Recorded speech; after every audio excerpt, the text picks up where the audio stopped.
Doctor साहब break से पहले कह रहे थे जो कॉन्फ्रेंसेस हो रही हैं खित्ते के हालात हैं, इससे पाकिस्तान पे असरात होने एक एक पाकिस्तान के पॉलिटिकल सिनेरियो, इलेक्शंस, मईशत, यहाँ पे सिक्योरिटी के क्राइसिस, यहाँ पे ये आने वाले सालों में इन्वेस्टमेंट, यहाँ की स्टेबिलिटी पाकिस्तान की, हर वाक़े पे जो कुछ होना है वो ऐसे खित्ते में जो वाक़यात हो रहे हैं पॉसिबल नहीं है ना। Iran, Saudi Arabia, Turkey, Russia, China, ये आपका ब्लॉक है, ये पाकिस्तान का ब्लॉक है, ठीक है ना। तो पाकिस्तान के अंदर वो जाके कि पाकिस्तान में क्या हो रहा है, तो अब जो कुछ यहाँ हो रहा है उसको डिस्कस भी, मतलब मैंने कहा ना, मैं बात ही नहीं करना चाह रहा। मईशत, ये आप देखें कि जो और वो आप कहते हैं यूर राइट साइड पे हैं, आप किसी ऐसी साइड पे नहीं है जहाँ पर आपको एक बहुत ही दिफाई पोजीशन में आप खड़े हों। और आप ये मैंने आपसे कहा ना कि जब आप स्ट्रेटेजिकली ठीक होते हैं ना जी। अब जैसे ईरान, क्या बनेगा जी ईरान का, पाबंदियां लग गई ईरान पे, क्या बनेगा जी, वो जी आंखें दिखा रहे हैं यूएई को या सऊदी अरेबिया को या किसी और, क्या वो पावर देखें ना आप किस तरह से पावर्स बन के ये पावर्स किस तरह खड़ी हो रही हैं।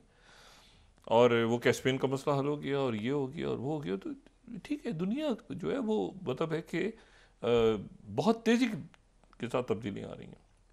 बड़े अच्छे डिप्लोमेट हैं, one of the finest diplomats. ये टिम लेंडरकिन जो हैं, ये टिम लेंडरकिन पाकिस्तान में भी इन्होंने सर्व किया हुआ है, अमेरिकन जो ये हैं इस वक्त deputy assistant secretary of state for Arabian gulf affairs, ठीक है, near eastern affairs department state के, अच्छे डिप्लोमेट, नाइस बहुत। और ये कई अरब मुल्कों में रहे हैं, पाकिस्तान में भी रहे हैं, ढाका में भी रहे हैं, अरबी बड़ी अच्छी बोलते हैं। ये यमन की जब इशू क्राइसिस था ना, तो इन्होंने बड़ा रोल प्ले किया है कि यमन का क्राइसिस ख़त्म होने, लेकिन वो अब सारा मसला इतना ख़राब हो गया है कि अब ये वहाँ पे यमन ये इस खत्ते का दौरा कर रहे हैं। लेकिन ज़ाहिर है कि एक ऐसी सिचुएशन है ना जिसमें आप क्या बात करेंगे कि जाके हुतीज़ के, और हुतीज़ ने किया क्या है, हुतीज़ ने जो किया है यानी जो मिसाइल चला दिए हैं, अब उसका हल निकाला गया है।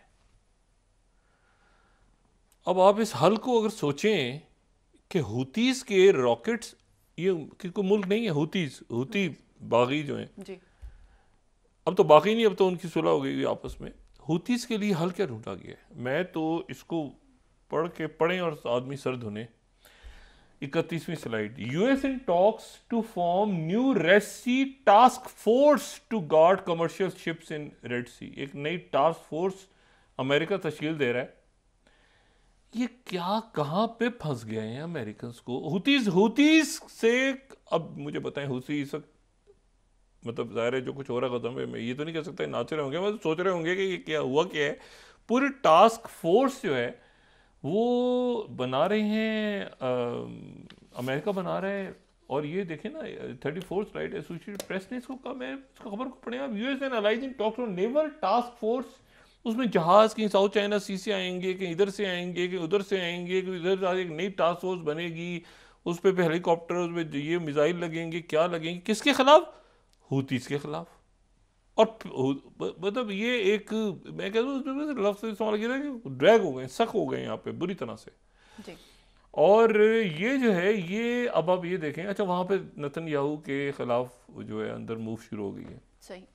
उनके जो एनर्जी मिनिस्टर हैं बरका, शायद अंदरूनी तौर पे वो हुकूमत गिरा दें और ये वहाँ जाएगा सीधा जंगी जराइम के अंदर। जो MIT है टर्की की इंटेलिजेंस, उन्होंने डायरेक्ट स्ट्रेट मैसेज भेजा है शिनबित को और मोसाद को, स्ट्रेट मैसेज कि अगर हमारी सॉइल पे कोई हमास का या कोई अरब या कोई मुसलमान किसी के पीछे हाथ नजर आ गया, मोसाद इन्वॉल्व है और ये यहाँ पे जो असैसिनेशन हुई है, तो उसके बाद हम जो करेंगे तो भूल जाओगे। इतना स्ट्रेट मैसेज गया है कि वो मेरा ख्याल है कि वो उन्होंने फिर वो बयान शायद अपना वापस माफ़ी तलाफ़ी करेंगे कि हम ये दुनिया में जो असैसिनेशन शुरू करने जा रहे हैं, ये इतनी ये कई दफ़ा सोचते हैं, हम कहते हैं यार ये कहीं इंडिया इनसे तो नहीं मुतासर हो गया, या मतलब ये कोई मॉडल है कि उधर मार दिया जाके आप, और मतलब ये बहरहाल ये इंडिया तो मैं नहीं कहता, मैं वो जाहिर है कि उनकी गवर्नमेंट की जो भी पॉलिसीज़ हैं, और मोदी सरकार जीते, मैं आपको बताऊं मोदी गवर्नमेंट जीतने से जो चाइना और बाकी ममालिक हैं जो कि इंडिया, वो खुश हैं। ये बड़ी अजीब सी बात है।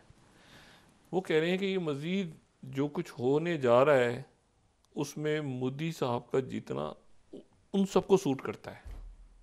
मोदी साहब उतनी ही आइसोलेशन में इंडिया को ले जाएंगे, ये उनकी सबकी असेसमेंट है कि कतर आगे पीछे, ये अमेरिका कभी चाइना के ख़िलाफ़ जंग में इंडिया के साथ नहीं आएगा। ये इंडियंस को भी पता है, मेरा ख्याल है पता है। अब तो बहुत ही पता होना चाहिए ना। अब तो ये जब से ये क्वाड वार्ड में चीख रहा था तो अब ये जो उधर से शुरू हो गया है कि चार्जशीट कर दी है और ये हो रहा है और वो कनाडा में और 5 आइज़ और ये, तो हम पार्टनर हैं स्ट्रेटेजिक फलाना, इतनी गलत। बहरहाल मैं अब क्या कहा सकता है। बड़ी ज़बरदस्त लोग हैं, बड़ी ज़बरदस्त कौम है इंडिया के लोग, बड़े ज़बरदस्त हैं। अगर एक ऐसी सरकार बैठ जाए, और मैं कहता हूँ जयशंकर जो है ना, इनके असेसमेंट्स में मुझे कभी कोई भी होता है कि इनकी असेसमेंट्स कैसे गलत हुई हैं। Armenia, Afghanistan, middle east, China, मतलब ये कैसे हुआ? मालदीव, बांग्लादेश, मतलब आप ईरान, आभार, मतलब आप काउंट करने शुरू करें कि हुआ क्या है यार, ये 4-5 सालों में हुआ क्या? तो उनको सूट कर रहा है। ठीक है, अच्छा, इस पे तो अब एक नई टास्क फोर्स बन रही है। इस टास्क फोर्स को बनाने की हुतीस क्या ज़रूरत है?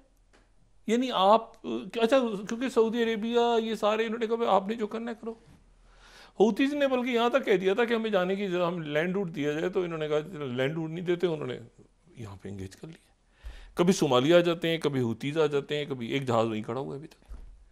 तो ये मसला, अच्छा, अब इसमें ये चूँकि अब बॉम्बिंग नहीं हो रही ना, क्योंकि फ़ौज अंदर है। ये खान यूनिस के इलाकों में 16,000 ऑफिशियल शहादतें हो गई हैं, लेकिन मेरा ख्याल इससे ज़्यादा है।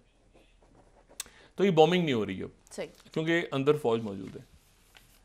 लेकिन मैं आपको एक बात बताऊँ जी, वो ये कहते हैं कि जी इस बात के मुकम्मल इम्कान आते हैं कि वो किसी सुरंग के पास, वो सुरंगों में पानी छोड़ें और वो पता चला सुरंगों के अंदर जो एक्सप्लोजिव से कोई सुरंग उड़ गई किसी, और वहाँ पे ये इसराइल की फ़ौजी। तो ये जो मामला है ना ग्राउंड में, जो उस दिन जो ऑस्टिन लॉयड भी बार बार कह रहे थे कि किसी ऐसे शहर में, किसी ऐसे इलाके में, अर्बन वॉरफेयर में जहाँ की आबादी नफरत करती हो, तो हमलावर फ़ौज कभी नहीं जीतती। आप कोई उनको आज़ादी दिलाने तो नहीं आ रहे ना। जब आज़ादी दिलाने दाखिल भी हुए थे काबुल में, तो साथ नॉर्दर्न अलायंस था। तो मसला ये है कि वो आपको वो पसंद नहीं करते कि हमारी सारी यहाँ पे हज़ारों लोग शहीद करके तो फिर आप उस पर आके और वहाँ नाच रहे हैं और घूम रहे हैं। तो वो जब तक आवाम साथ ना हो तो आप किसी किस्म की, हो सकता है बहुत से फ़लस्तीनी हमास में ना हो, बहुत से ना हो, लेकिन जो जुल्म हुआ है तो सारा का सारा फ़लस्तीन के लोग उठा के फ़लस्तीनी अथॉरिटी से भी ले लिए, वो सारा ऐसे हमास के कदमों में रख दिया। तो ये पता नहीं क्या स्ट्रेटजी है इसराइल की, या मतलब बजाय इसके कि ये इसको किसी और रुख पे लेके जाते ये। और मैंने आपसे कहा ना कि पाकिस्तान के अंदर स्टेबिलिटी बहुत ज़रूरी है, क्योंकि जब स्ट्रेटेजिक बड़े वाक़यात होते हैं ना, तो उसमें छोटी छोटी चीज़ें, छोटे छोटे बात, आपका आप कहते हैं हथ छेड़ दो ज़रा, ये ज़रा मतलब है कि ज़रा सुकून, चैन, पाकिस्तान में स्टेबिलिटी सबसे ज़्यादा इम्पॉर्टेंट है। कि पाकिस्तान में सिक्योरिटी के मसाइल लॉन्ग टर्म, लोग ये देखें, आप, मुझे नहीं पता कि इसकी डिटेल्स मेरे पास नहीं है जो SIFC वगैरह बनाए, लेकिन एक लॉन्ग टर्म आपने एक प्लान किया है। लॉन्ग टर्म करना पड़ेगा ना आपको। दुनिया लॉन्ग टर्म मनसूबे कह रही है, 1 मिनट ठहर जाओ, क्या ये हर 6 महीने के बाद बात करोगे? कि लॉन्ग टर्म हमसे बात करनी है कि कोई कहाँ जाना है पाकिस्तान ने, क्योंकि हमने यहाँ जाना है 10 साल 20 साल बाद, तो हमारे साथ चल रहे हैं, तो 10-20 साल की बात करो यार, 4 महीने 5 महीने 6 महीने बाद। तो लॉन्ग टर्म प्लानिंग्स में पाकिस्तान भी जा रहा है और इंशाल्लाह ठीक जाएगा, ठीक तरफ जा रहा है। अंदर के ये छोटे छोटे मसाइल हम हल कर लें, और वही मसाइल तो स्ट्रेटजिकली पाकिस्तान ठीक जा रहा है। अल्लाह ताला करम करे। गज़ा और मगरबी किनारे में जो लोग इस वक्त बड़े कर्ब में हैं, लेकिन इंशाअल्लाह इसमें से कोई बेहतरी निकलेगी, कुर्बानियाँ उनकी रह जानी जाएंगी। जी, बहुत शुक्रिया।